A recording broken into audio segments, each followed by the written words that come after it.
ভাই কালকে আর্জেন্টিনার কেমন খেললো? ভালোই। ও তাই? ভালো কথা, আমরা তো আর্জেন্টিনার, তাই না? হুম।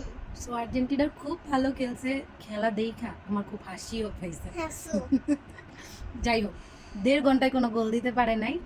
হ্যাঁ। হ্যাঁ, ভালো কথা। 15 মিনিটে তাহলে 15 মিনিটে একটা গোল দিতে পারছে। একটা না 3টা পারছে। আচ্ছা যাই হোক, তিনটা চুপ থাকো। পাইছে। হ্যাঁ, তো লাস্টের দিক দিয়ে না, ওদের কিন্তু গোলকিপারটা অনেক ভালো ছিল। এইভাবে ধরতো ওইভাবে ধরতো, তো কইতেছে দূর কিল্লোকে ধরো, আর্জেন্টিনা গো একটা গোল দিতে দে।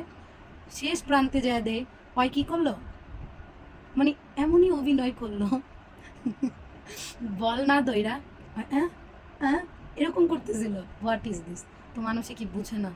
যাই হোক, আর্জেন্টিনার ফ্যান অনেক, তো ফিফার এই কারণে র্যাঙ্ক বেশি, এই কারণে আর্জেন্টিনার জিতে গেছে। আমি জানি আর্জেন্টিনার এইবারও কাপ নিবে। হ্যাঁ, এখানে আরেকটা স্টার হয়ে যাবে। তো যাই হোক, আর্জেন্টিনার সাপোর্টার অনেক, তাই না? তো ওই যে অভিনয়ভাবে খেললে খেলার মতো খেলবা, যাতে কেউ না বুঝে আর ট্রোল না করে। সব ট্রোলের শিকার হয়ে লাভ আছে? সবাইকে টাটা দিয়ে দাও, টাটা। চুমা দিয়ে দাও, আমাকে না।